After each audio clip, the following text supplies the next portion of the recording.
Chère maman. Enfin là j'ai mis maman, mais peut-être que pour 90% de ceux qui sont ici, je devrais dire chère bonne maman. Alors pour mettre tout le monde d'accord, comme toi aussi tu sais si bien le faire, je vais seulement changer ma manière de le dire. Chère bonne maman.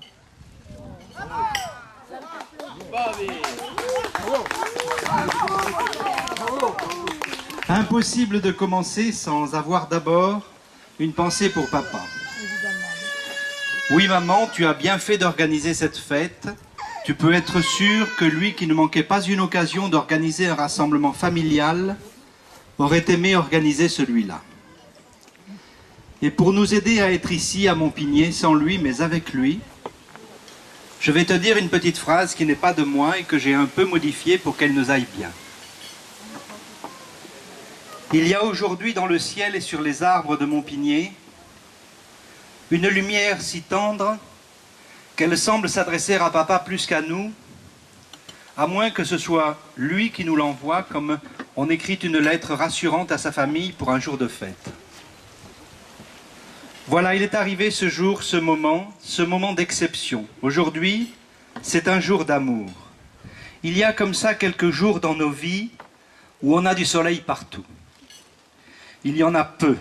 Et aujourd'hui, c'est encore toi qui nous en donne. Je dis bien encore toi, parce qu'en vrai, il y en a peut-être peu de ces jours. Mais Hélène, Christine, Denis, Annick, Marie-Odile, Laurent et moi, nous t'en devons beaucoup. Il y a quelques semaines, mes délicieux frères et sœurs m'ont confié l'écriture de ce discours. Alors je leur ai posé à chacun la même question toute simple. Si tu avais quelque chose à dire à maman pour ses 90 ans, ça serait quoi? Et ils m'ont tous répondu en parlant de ce qui leur met du soleil partout. Et tu sais quoi, maman, il y en a plein de choses. C'est parfois les mêmes, mais pas toujours. Il y a d'abord les choses du cœur. Hélène, elle te remercie. Merci de ce que tu es, comme tu es, toujours présente, discrète, à l'écoute, accueillante, disponible, généreuse, recherchant toujours ce qu'il y a de bien en chacun de nous et nous le faisant partager afin de faciliter l'entente entre nous-mêmes qui sommes différents. Et de ne jamais attiser ce qui pourrait être source de désaccord. Elle te remercie aussi de vivre en témoin d'une foi profonde, sans obscurantisme et sans œillères. Et dans le courrier où elle m'écrit tout ça pour toi, elle ajoute que je peux raccourcir ou supprimer, bien sûr. Et j'enlève quoi là, maman? Et Denis qui insiste sur ton ouverture d'esprit, ta compréhension et ta tolérance face à des situations pourtant dérangeantes pour la plupart des personnes de ta génération. Il fait allusion par exemple à l'orientation sexuelle de certains de tes petits-enfants, aux séparations et aux recompositions de couples, aux différences religieuses, culturelles et philosophiques des uns et des autres qui ne cadrent pas forcément avec tes propres convictions. Et Laurent qui commence en disant « Maman, c'est d'abord tout ce qu'elle nous a donné, de l'ouverture d'esprit, de la tolérance, de l'écoute et de l'amour. » Et Denis qui dit aussi « Discrétion, légèreté, jamais un mot pour se plaindre, jamais un mot non plus pour se mettre en avant. Quand maman est parmi nous, elle ne se fait remarquer que par sa joie visible d'être entourée et par ses attentions pour chacun. Maman se caractérise aussi par une grande sensibilité. À cet égard, j'ai été frappé par le geste très romantique et très beau qu'elle a fait au moment des obsèques de papa, en plaçant sous sa tête sa robe de mariée. Et Annick, qui te demande de continuer à profiter de chaque jour avec tes capacités d'adaptation, ton sens de l'accueil des autres et ton bon esprit, et qui te demande aussi de rester un repère humain, un exemple de vie à observer et à méditer. Et Annick à nouveau qui ajoute « Maman, elle sait aimer le temps qui passe. » Un peu comme un jardinier pour qui le temps qui passe est gratifiant. Sa vie, son énergie est symbolique de la nature, elle reste bourgeonnante comme un printemps. 90 printemps. C'est pas du soleil partout, ça? Et Christine qui me demande, je cite, de profiter de ton 90e anniversaire en grande pompe pour te dire merci de sa part.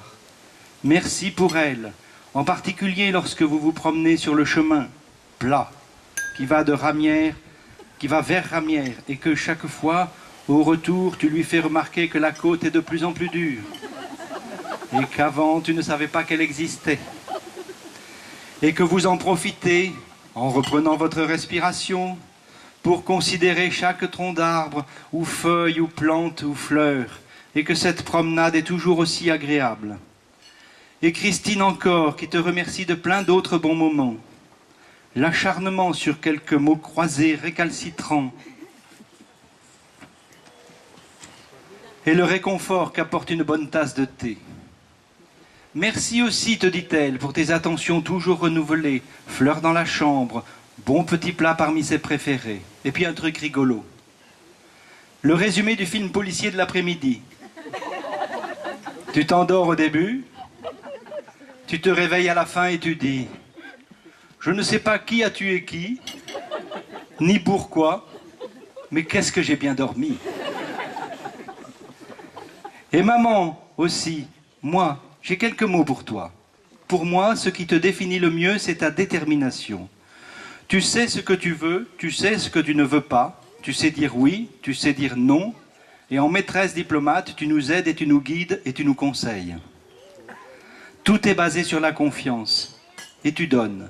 Tu passes ton temps à donner. Chez toi, tout ce qui n'est pas donné est perdu. Tout ce que tu partages se multiplie.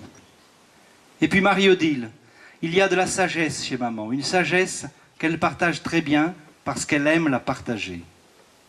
Et puis Marie-Odile encore, qui va chercher ce qui résonne dans son imaginaire d'enfant.